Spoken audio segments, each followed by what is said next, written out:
एक दुर्घटना में ममता के पति की आंखों की रोशनी चली गई, जिस वजह से ममता के ऊपर ही घर की सारी जिम्मेदारी आ गई। ममता का पति ठेले पर समोसे बेचता था। हम ममता ने इस काम को संभाल लिया, पर इतनी सारी जिम्मेदारियां, घर का काम, पति और बच्चों की जिम्मेदारी और ऊपर से बाहर का काम, वह हमेशा चिंता में रहने लगी। उसकी चिंता का असर उसके बने समोसा पर भी पड़ने लगा था और उनका स्वाद बिगड़ता जा रहा था। अरे ममता, ये कैसे बेस्वादी समोसे बनाए हैं भाई। अरे बिल्कुल भी मजा नहीं आ रहा आपके बने समोसे खाने में। सच में बहन, जब रामलाल समोसे बनाता था तो उंगलियां चाटते रह जाते थे। इतने चटपटे समोसे बनाता था वह। जब से रामलाल की जगह तुमने समोसे बेचने शुरू किए हैं, समोसे में वह बात नहीं रही। इतने फीके समोसे मैंने कभी नहीं खाए। शाम को ममता उदासी भरे चेहरे से घर लौटी। रामलाल भले ही आंखों से नहीं देख पाता था, पर ममता की आवाज से वह पहचान जाता था कि वह कितनी दुख में है। ममता, तेरी आवाज बता रही है कि आज भी कुछ काम ज्यादा नहीं हुआ है। समोसे भी के नहीं क्या? कहा भी के आज सिर्फ 10 समोसे ही बेच पाई। सब कह रहे थे कि मेरे समोसे में वो स्वाद नहीं रहा। तो अगर ये काम नहीं हो पा रहा तो तू कुछ और कर ले ममता। क्या पता कोई और काम अच्छा हो जाए। मॉनसून का मौसम आ चुका था और हर दिन हल्की फुल्की बारिश होती रहती थी। ममता को उम्मीद थी कि बारिश में उसका काम अच्छा हो ही जाएगा। वो दिन भर थोड़े बहुत समोसे बेचती और घर लौट आती है। एक दिन बहुत मूसलाधार बारिश हो रही थी। लगता आज ये बारिश रुकने वाली नहीं है और इतनी तेज बारिश में कोई ग्राहक भी नहीं आएगा। क्या करूं समझ नहीं आ रहा। इतने सारे समोसे बनाए हुए हैं, अगर नहीं बेचे तो बड़ा नुकसान हो जाएगा। मुझे एक बड़ी छतरी की ज़रूरत है, पर अगर खरीदना चाहूँ तो कम से कम कर 500 रुपए की होगी। वो होती तो मैं खुद ही ठेला लेकर गली गली समोसे बेचने चली जाती। ममता अभी सोच ही रही थी कि तभी एक बूढ़ा व्यक्ति ठंड से कांपता हुआ वहां आता है। बेटी, सुबह से मेरे परिवार ने कुछ नहीं खाया। थोड़ा कुछ खाने को दे दो, आपके ऊपर दया होगी। चिंता मत करो, आज आपका परिवार भूखा नहीं रहेगा। मैं आपको कुछ समोसे दे दूं, ले जाओ। मैं तो वैसे भी इस बारिश में समोसे बेचने नहीं जा सकती। क्यों बेटी, तुम गली गली घूमकर बारिश में समोसे बेच सकती हो। बाबा, बेच तो लेती, पर कुछ दिनों से नुकसान ही हो रहा है।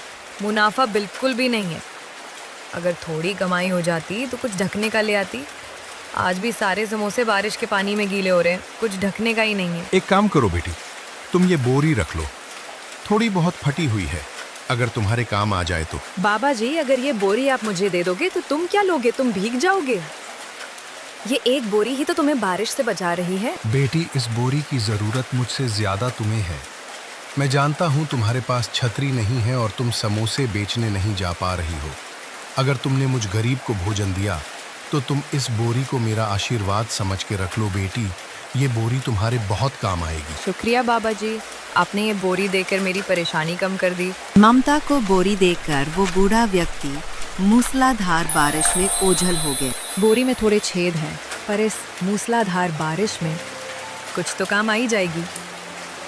भला हो उन बाबा का, बेचारे खुद बारिश में भीगते हुए गए हैं, पर उन्होंने बड़े मन से ये बोरी दी है। ममता ने फटी हुई बोरी को ठेले पर ढाका और समोसे बेचने चली गई। गर्मा गर्म समोसे ले लो, गर्मा गर्म समोसे भैया जी, गर्मा गर्म चटपटे समोसे ले लो।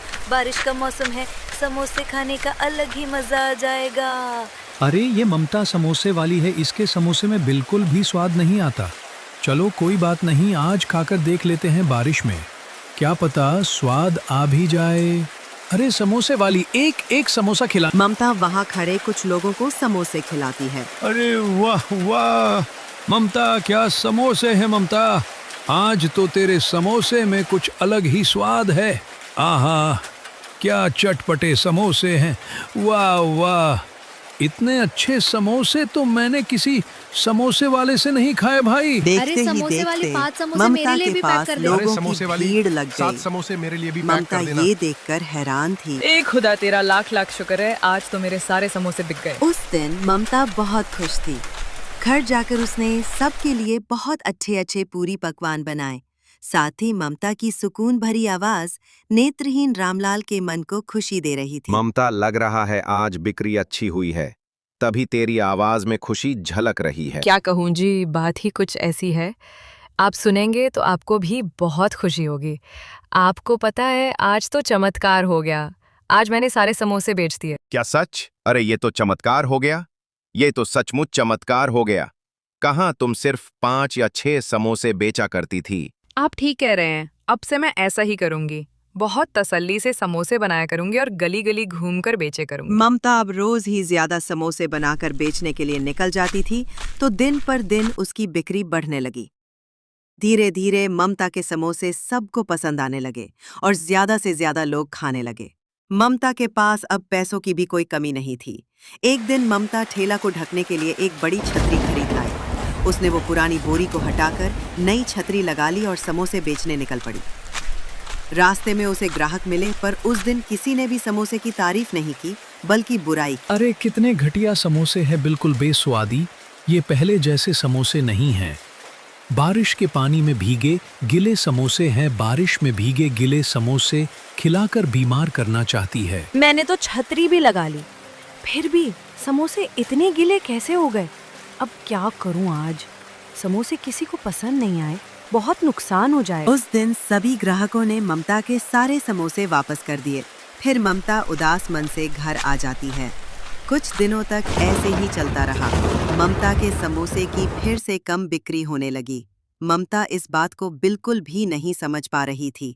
एक दोपहर ममता जब समोसे बेचने जाने लगी तो अचानक बारिश शुरू हो गई। ममता बड़ी छतरी निकालने लगी तो उसने देखा छतरी गायब है। अरे छतरी कहाँ गई? लगता है किसी ने चुरा ली। अब क्या करूं? इतनी तेज बारिश में तो मेरे सारे समोसे गीले हो जाएंगे। एक काम करती हूँ, आज वो बोरी डाल लेती हूँ, कुछ तो पानी से बचेंगे। उस दिन ममता वही फटी हुई बोरी ढककर ठेला लेकर बाजार पहुंची। आज बारिश तेज थी तो वह एक पेड़ के नीचे खड़े होकर समोसे बेचने लगी। तभी एक पति पत्नी दोनों ने ममता से समोसे लिए। फिर क्या? समोसे तो बहुत बढ़िया और चटपटे हैं। एक काम करो, एक और दे दो। अरे भाग्यवान, तुम और लोगी क्या? हाँ, एक ले लूंगी। सुनो जी, समोसे बहुत स्वादिष्ट हैं, बच्चों के लिए भी पैक करवा लो। वहाँ खड़े सब लोग फिर से ममता के समोसे की तारीफ करने लगे। ये देखकर ममता बहुत हैरान थी। तभी ममता ने बोरी की तरफ देखा। वो समझ गई कि वो बोरी उसके नेक कर्मों की वजह से चमत्कारी हो गई है। उस दिन के बाद ममता ने उसे बाबा का आशीर्वाद मानकर उस बोरी को हमेशा अपने पास रखा, जिससे उसे काम में सफलता मिली। ममता को उसके अच्छे कर्मों का फल मिला। ये कहानी हमें यही सिखाती है कि कभी-कभी किसी के द्वारा आशीर्वाद में प्राप्त हुई वस्तु हमारा भाग्य उज्जवल कर देती है। इसलिए सदैव आशीर्वाद में मिली वस्तु को महत्व देना चाहिए और ज़रूरतमंद लोगों की भी मदद करते रहना चाहिए। न जाने कब किसका आशीर्वाद हमारा भाग्य उदय कर।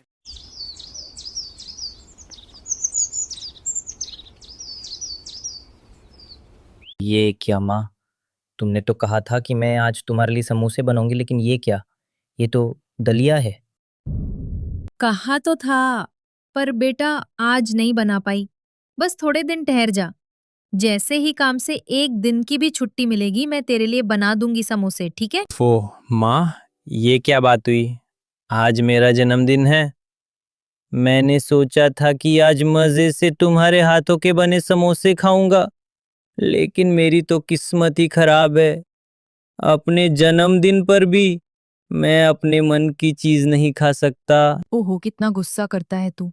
अच्छा ठीक है, रुक अभी यहीं पर। अपने बेटे गोलू से कहकर सुशीला अंदर कमरे में गई और फौरन ही एक 10 रुपए का नोट लेकर बाहर आ गई। उसने वह 10 रुपए का नोट गोलू को देते हुए कहा, ये ले, ये 10 रुपए ले जा और लालू चाचा की दुकान पे जाकर खा ले समोसा। नहीं माँ, मुझे तुम्हारे हाथों से बने समोसे ही खाने थे। लालू चाचा को समोसे बनाना आता ही कहाँ है। ना तो उनके आलू में वो स्वाद है और ना ही तुम्हारे समोसे जैसा करारापन होता है। तुम लेने ही दो, जब टाइम मिले तब बना देना मेरे लिए। और इतना कहकर गोलू घर से निकल गया। समोसे ना खाने की उदासी उसके चेहरे पर साफ दिख रही थी, जिसे देखकर सुशीला का मन भी उदास हो गया और वो मन ही मन सोचने लगी, हाय रे मेरी फूटी किस्मत, अपने बच्चे की इतनी सी भी ख्वाहिश पूरी नहीं कर सकी।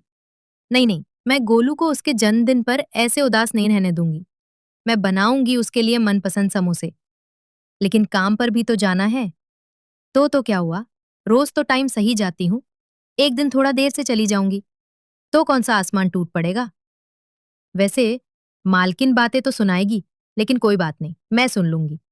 लेकिन अपने गोलू के चेहरे पर खुशी लाकर रहूंगी मैं। ऐसा सोचकर सुशीला फौरन समोसे बनाने में जुट गई।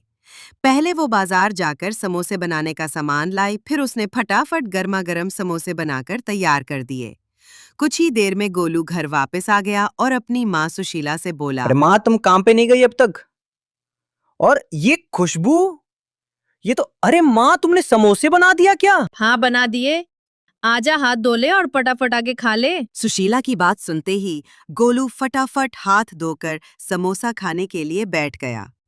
लेकिन फिर जैसी उसने समोसे की प्लेट देखी तो वह सुशीला से बोला, अरे माँ, तुम भी आ जाओ। नहीं बेटा, तू आराम से खा, मुझे पहले ही देर हो चुकी है, मुझे एक काम पर भी जाना है। अच्छा, तो रुको, मैं तुम्हारे लिए समोसे बांध देता हूँ, काम से वक्त निकाल के खा लेना। इतना कहकर गोलू रसोई की तरफ बढ़ गया, लेकिन उसे रसोई में एक भी समोसा नहीं मिला। और ऐसा इसलिए था क्योंकि सुशीला ने बस 2 ही समोसे बनाए थे, वो भी सिर्फ गोलू के लिए। असल में सुशीला के पास इससे ज्यादा समोसे बनाने के लिए ना तो समय था और ना ही पैसे। और ये बात समझने में गोलू को जरा भी देर नहीं लगी। अच्छा, तो माँ ने अपने लिए समोसे नहीं रखे? अरे कोई बात नहीं, बाहर प्लेट में 2 समोसे तो है ही, एक माँ को बांध देता हूँ और एक मैं खा लेता हूँ। ऐसे सोचकर गोलू रसोई से बाहर आया, लेकिन तब तक सुशीला अपने काम के लिए जा चुकी थी। गोलू के लिए समोसे बनाने की हड़बड़ी में सुशीला ने खुद कुछ भी नहीं खाया था और वह भूखी प्यासी काम पर दौड़ती हुई पहुंची, जहां उसकी मालकिन नंदिनी गुस्से से उबल रही थी। नमस्ते मैम साहब, माफ कीजिए, आज थोड़ी देर हो गई। आज मेरे बेटे का जन्मदिन है। सुबह सुबह समोसे खाने की जिद पकड़कर बैठ गया तो मैं बस। देख सुशीला, मैंने तुझे काम पर रखने से पहले ही बता दिया था कि मेरे साथ देर से आने की ये नौटंकी नहीं चलेगी। तुझे पता है ना, साहब को सुबह सुबह काम पर जाना होता है। आज तेरी वजह से उन्हें सिर्फ दूध और फल खाकर ऑफिस जाना पड़ा और बंटी वो बेचारा भी बस फ्रूट लेकर ही गया टिफिन में। बस आज के लिए माफ कर दीजिए मैम साहब, दोबारा आपको शिकायत का मौका नहीं मिलेगा। हाँ, दोबारा ऐसा नहीं होगा। मैं तुम्हें दोबारा ऐसी गलती करने का मौका ही नहीं दूंगी। मैंने अपनी फ्रेंड को बोलकर नई खाना बनाने वाली का इंतजाम कर लिया है, वो अभी थोड़ी देर में आती ही होगी।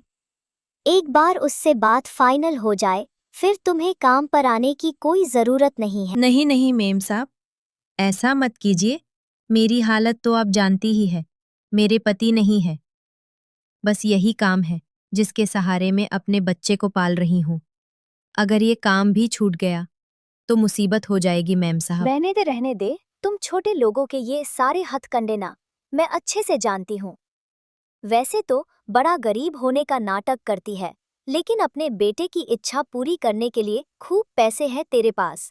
सुबह सुबह समोसे तल कर आ रही है और कहती है कि गरीब है, चल अब यहाँ खड़ी होकर और मेरा टाइम वेस्ट मत कर, जाकर काम निपटा। मैं उस नई खाना बनाने वाली से बात करके बताती हूँ तुझे कब तक काम पर आना है। सुशीला नंदिनी के सामने गिड़गिड़ाती रही, लेकिन नंदिनी को उस पर तरस नहीं आया। वो हमेशा ही ऐसा करती थी और इसीलिए उसके यहाँ ज्यादा दिन काम वाली टिक नहीं पाती थी।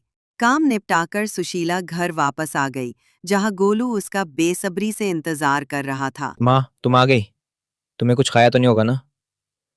आओ, मैंने तुम्हारे लिए एक समोसा बचा के रखा है। गोलू की बातें सुनकर सुशीला की आंखों में आंसू आ गए। उसने फौरन आगे बढ़कर गोलू को अपने सीने से लगा लिया और रोते हुए उससे बोली, मुझे माफ कर दे मेरे बच्चे, मैं जानती हूँ कि मैं बिल्कुल भी अच्छी माँ नहीं हूँ। नहीं माँ, ऐसा मत बोलो, तुम बहुत अच्छी हो और तुम्हें पता है तुम्हारी सबसे अच्छी बात क्या है? तुम्हारी ये समोसे।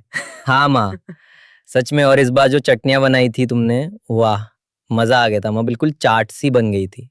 हाँ, समोसा चाट। तुम रुको, मैं वैसे ही तुम्हारे लिए समोसा चाट बना के लाता हूँ जैसे आज मैंने खाई थी। इतना कहकर गोलू सीधा रसोई में गया और फिर उसने बचे हुए समोसे को एक प्लेट में तोड़कर उसे पर तीखी और मीठी चटनी डाल दी। फिर उस पर थोड़े से चने भी डाल दिए और फिर उसे लेकर सुशीला के पास गया। लो माँ खा के देखो इसे। अरे ये क्या हाल कर दिया तूने समोसे का? और ये चने कहाँ से लाया? पड़ोस वाली शांति चाची दे गई थी उनके पास, हमारी एक कटोरी थी ना, उसी में चने रख के लाई थी माँ। अब तुम ये सब बातें छोड़ो और ये समोसा चाट खा के देखो। अरे वाह गोलू, तूने तो सच में ही कमाल कर दिया। ये तो बहुत बढ़िया है, ले तू भी खा ले। सुशीला गोलू को खुश देखकर बहुत खुश थी। नंदिनी के घर जो कुछ भी हुआ था वो उस बारे में भूल गई थी। लेकिन फिर माँ, इस बार तुम्हें जब काम के पैसे मिलेंगे तब ढेर सारे समोसे और ढेर सारी चटनी बनाना और चने भी बना लेना। फिर मैं अपने सारे दोस्तों को ऐसे ही चने और चाट बना के खिलाऊंगा। गोलू की ये बात सुनकर सुशीला के मन में एक आइडिया आया। उसने गांव में चाट समोसे का ठेला लगाने की सोची। ऐसे ही समय बिता कुछ दिनों बाद सुशीला ने गांव में ठेला लगा लिया। उसके चाट और समोसे गांव में इतने मशहूर हो गए कि दूर दूर गांव के आदमी भी उसके पास समोसा चाट खाने के लिए आने लगे। और नंदिनी ने भी सुशीला से अपने घमंड की माफी मांगी और उसे अपने बेटे के बर्थडे के लिए समोसा चाट का ऑर्डर दिया। इस प्रकार सुशीला और गोलू दोनों के पास पैसों की कोई कमी नहीं रही। अब उन्होंने एक नया घर ले लिया था और अब वह अपनी जिंदगी खुशी खुशी जीने लगे। तो दोस्तों, कहानी अच्छी लगी हो तो चैनल को सब्सक्राइब करें, वीडियो को लाइक जरूर करें।